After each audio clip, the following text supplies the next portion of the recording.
Discovering an ancient Egyptian tomb in an unknown location, a soldier will have to join forces with an archaeologist to unravel its mysteries, although in the process they will unleash evil forces they are not prepared to face. That's why today The Mummy. If you enjoy the videos, please support the channel by liking, subscribing, and enabling notifications. It's free and really helps me keep growing. Let's get started. In a region of England in the year 1127 before Christ, we see how the Templars bury a body next to a precious stone that nothing was known about. Up to the present day, when a group of tunnel diggers finds it, along with many more tombs, since they are knights who fought in the Crusades to invade Egypt.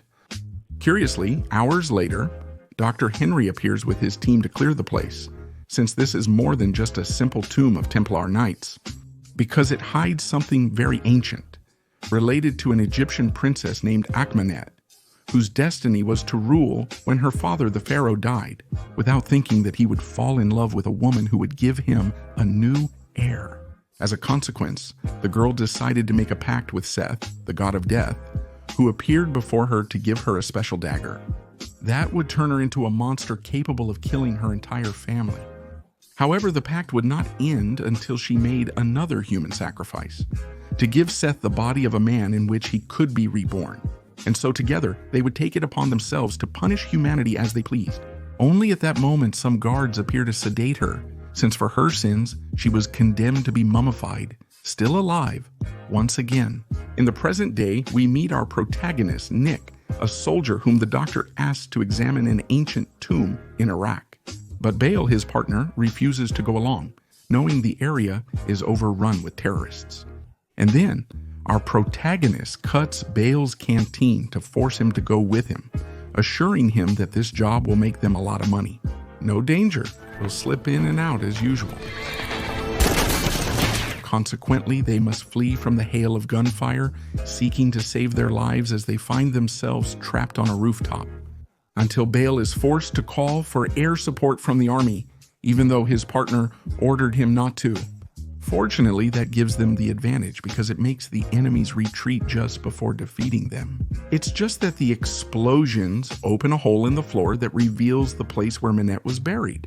In a scene change, they lie to their superior about their presence to conceal their secret job as mercenaries, until he tells them that he already knows they steal antiques to sell them, because they've been reported several times. However, at that moment, a woman appears, hitting him, saying her name is Jenny. He had a fling with her a few days ago, then stole a map from her while she slept, which Henry gave him so he could look for the tomb that the soldiers found by accident. So, when he sees the place, he realizes how important it is and asks the colonel for permission to investigate, since it could be something very valuable, so the colonel gives him permission, ordering the other soldiers to go with her so they can take care of the mess they caused. Once inside, they discover certain things that the ancient Egyptians used to ward off negative energies. Mercury drips from the ceiling into a channel leading to a well, in which there are also the remains of priests in charge of guarding the place. In fact, despite some chains that were used as a ritual to keep intruders away, notice that there are no provisions for the deceased, something that they used to leave in the tombs so that the person's spirit could use it on their journey to the underworld. In addition to the statues of the Watchers, which instead of looking outward, are looking toward the center, coming to the conclusion that this is not a tomb, but a prison. Meanwhile, the soldiers exploit the situation, seizing gold objects to sell illegally later, until the girl stops them, because they're not supposed to touch anything. But when Belle argues with her because it's time to leave, Nick notices a mechanism. So he shoots, activating a system that brings the tomb out of the mercury pit, at the same time as a swarm of giant spiders invades them. When the situation calms, the protagonist gazes into the eyes of the sarcophagus figure, which causes him to have visions about Akmanet in the desert, thanking him for freeing her. So she names him as her chosen one right before the girl wakes him up. They load everything onto a cargo plane to travel and avoid a sandstorm, where the boy asks Jenny for some gratitude for the discovery, but all he gets are insults because he did it out of selfishness, to sell the information on the black market. Later, while his companion suffers from a spider bite in the cave, the researcher analyzes the sarcophagus by reading the story of Akmanet, not knowing that this would cause the boy to have more hallucinations. Later, Bale rips open the chest as if to free it, angering the colonel, who gets stabbed when he approaches the change boy. And even though our protagonist tries to prevent him from hurting anyone, he is the one who kills him to protect everyone on board. However, 1,000 crows fly through the plane, damaging it and causing a nosedive. So the couple does their best to grab 2 parachutes before jumping. Although, since they're in serious trouble, Nick activates the girl's parachute so she can save herself. As for him, he ends up crashing along with the plane. In a change of scene, Jenny is sad when she's asked to help identify the bodies, unaware that our protagonist wakes up at that moment in the morgue. But that's not the only surprise, because his friend is there too, who tells him that things will get worse from that moment on. He vanishes when the others show up, confused about the situation. Meanwhile, authorities are examining the plane's wreckage and discovered the opened sarcophagus, with Akmanet's mummy on the ground, who wakes up to kill the men, sucking out their insides in order to gain more strength. Although just a word is enough to reanimate their lifeless bodies.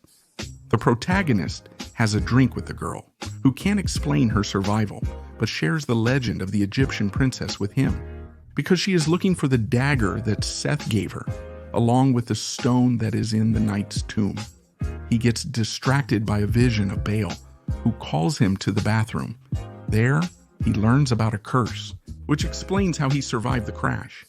But the only way to get rid of it is to do whatever the princess asks him, since there's no way to avoid what fate has in store for him. Then he leaves the bar confused until he runs into the mummy in person, who surrounds him with rats coming from everywhere. Jenny doesn't believe him, but listens to everything he's going through, thinking it's just a hallucination he's making up. Akmanet keeps feeding on the guards, searching for the plane wreckage, while he suffers from the accident's impact, waiting for her chosen one to appear to complete the ritual, who arrives at the place with the girl because he knows she's there. Since she still doesn't believe him, she leaves unaware that he's having another vision. He appears in an unknown church upon waking up, where the corpses capture him. So finally the princess takes him to use him as a sacrifice, because the dagger was always hidden there. Upon realizing he lacks the jewel, she stops as Jenny arrives, initiating an unwinnable fight. However, after defeating the guards, they escape. Then they take a truck, seeing that the legendary dagger is real, except it doesn't have the missing piece, which is hidden in one of the tombs of the Knights Templar. They also realize that Akmanet is controlling Nick's thoughts, because he went exactly where she wanted them to meet. He unconsciously returns to the church because she's waiting for them there. In another escape attempt, the corpses overturn the truck, doing everything they can to stop them. To kill time until the mummy appears, our protagonist tries to confront it, without much success, but fortunately a special team shows up and captures it. Although they also take the couple away without saying anything to them. The scene changes to a room with remains of fictional creatures. Henry awaits the protagonist to reveal his identity, as Henry is committed to solving mysteries. He reveals that he is not a normal person, but a creature who uses an injection to control his transformation. Then he takes him to where they have Akmanet, explaining to him that they are a secret organization dedicated to studying strange creatures like her. Even Jenny is part of them because she was their informant. Henry tells Nick that due to his curse, he must resolve his situation before leaving. Why do they plan to dissect the mummy again to study it? Although she starts talking to him because she doesn't plan to kill him, but rather wants to give him immortality, turning him into a living god by joining him with Seth. Later, the researcher talks to him about what's going on. Since neither are at fault, she will do whatever it takes to save him, just as he saved her on the plane. You gave me the only parachute without hesitation. I thought there was another one. In a scene change, Dr. Akipo's team discovers the dagger's jewel. At the same time, the mummy detects him through a vision that is interrupted by the girl. She wants to know what lies beyond death, receiving a threat that she will only see it after he kills her, just as they will do with her friend because they no longer need him. Meanwhile, Henry talks about the meaning of Seth when he is informed about the stone. At the same time, Jenny appears. because he has already figured out their plan, in which they will complete the ritual in order to kill the god in his physical form. As he talks more, he delays taking his medication, allowing Nick to confiscate it, refusing to be used by them. Unfortunately, that's a bad idea because it forces him to transform into a reptilian against his will. The girl, trying to help the boy who won't leave her alone, ends up trapped on the other side of a fortified glass. Watching the fight, which doesn't make much sense because Jenry has superhuman strength. She injects him with his medicine, turning him back to normal. At the same time, Akmanet controls a spider to infect a worker, making him destroy the electricity to get the mercury out of her body that was keeping her immobilized. At that moment, Jenny realizes that the only solution is to destroy the stone. They flee, leaving the mummy, who frees herself by absorbing a guard. She summons a sandstorm that destroys everything nearby, with the intention of preventing the couple from reaching the jewel before she does. But when she sees Bale, she takes it as a positive sign because she wants to help him with his goal. Unfortunately, it's also a trap because he is still serving the princess, who summons all the dead to fight for her, both in the tunnel where our protagonist is and in the catacombs where the Templar Knights were resting. After a while, the couple reunites by taking out other corpses to escape from there while the minions open the catacomb door for Akmanet, who finally gets the jewel, joining it with the ritual dagger. The protagonist continues on the path until a Templar throws them into a flooded tunnel, in which the princess takes the girl to bring her chosen one into a trap, to have him where she wants to perform the ritual. Unfortunately, Jenny drowns in the process. Nick fails in his attempt to get revenge as he's no match for the 5,000-year-old mummy. Although, even knowing that, he won't give up and be used as a sacrifice so easily. In a final attempt, he tries to seize the dagger from her to destroy the jewel. However, Akmanet intervenes and demands it. By witnessing the ritual, he will become a god capable of resurrecting anyone without consequences, causing him to stab himself to transform. But when he sees his companion's corpse, he remembers his promise to stay safe together. So he returns to his old self, continuing the battle that this time he is able to win, since just a kiss is enough to absorb the princess's life. Then he goes to Jenny, wondering how to bring her back from the afterlife. In theory, he already has the power to do it, but lacks the knowledge. So right before losing control over himself, he makes one last desperate attempt. The girl is revived and sees the mummy's lifeless, destroyed body lying there, just like the dagger. Realizing the ritual's done, so she looks for her friend and finds him in a corner, and he asks her not to come any closer, because not knowing what he has become, he's afraid of hurting her. And then he explains that he did it for her, since he didn't want to make another mistake. Besides, he started all of this by opening the sarcophagus in the tomb in Iraq. So this is an apology along with a goodbye, because he knows Henry is coming for him, disappearing before his men can reach him. In a scene change, the girl talks to the doctor to explain that Nick doesn't pose a threat. It's just that he doesn't agree because despite everything, he became a monster, just like the rest of the creatures that his partner hunts to investigate.